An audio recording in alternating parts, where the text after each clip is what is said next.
If you're tracking your sleep and obsessing over your REM percentages, you might be creating the exact problem you're trying to solve.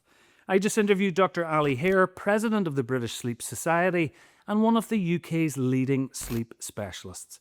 She had some fascinating insights that might challenge everything you think you know about optimizing sleep. I'll link to the full conversation at the end. It is definitely worth watching in full. But here are the 5 key insights that stood out the most. Point number 1, sleep tracking rarely helps. There is even a medical term for this, orthosomnia, when people develop sleep problems from obsessing over sleep data and the pursuit of sleep perfection. Here's what happens. You check your watch, see your REM sleep was only 18%, then spend the next night anxiously trying to hit better numbers. That worry destroys the very thing you're trying to improve. The reality, consumer sleep devices barely correlate with medical sleep studies. Dr. Hare's simple test is far more reliable. Ask yourself, do you fall asleep without a struggle, wake up feeling reasonably refreshed, function well during the day? If yes, your sleep is fine regardless of what your device says. Point number 2, the gut-sleep connection. So this was one of the most surprising facts. Your microbiome, that is the collection of microorganisms in your gut, can significantly impact your sleep. Not only do these organisms have their own 24-hour rhythm that functions best when aligned with our body clock, but these organisms produce substances that communicate with our brains and other organs in the body. Not only does sleep impact the quality of our microbiome, but a healthy microbiome promotes better sleep. The practical fix? Mediterranean-style foods work best. Think lots of fibre, healthy fats, and plenty of plants. Keep regular meal times and stop eating at least 2 hours before bed. Point number 3, add joy to your stress management. Stress is probably the greatest disruptor of sleep. And while managing stress is vital, Dr. Hare also advised that we actively pursue what makes us happy. Happy people naturally do things that improve sleep. They exercise more, eat better, go to bed on time.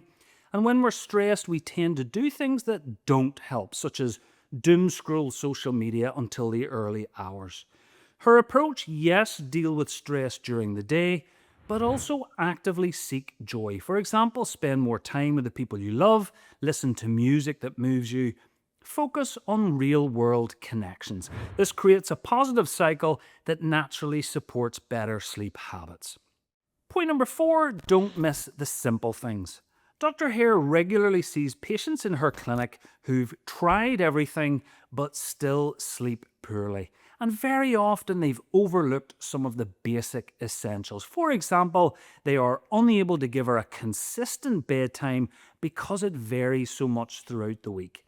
The simple things that actually move the needle are a regular sleep schedule, that is going to bed at the same time and getting up at the same time every day, doing regular exercise that you enjoy, walking counts, but avoiding intense exercise within 4 hours of bedtime, and creating a buffer zone, that period of time just before bed where you switch off from work and life worries and wind down for sleep. And this can be as little as 15 to 20 minutes. Before you try the latest sleep hack, master these fundamentals first. As Dr. Hare said, you don't need 25 steps and 13 bits of equipment to sleep well. Point number 5, women's unique challenges.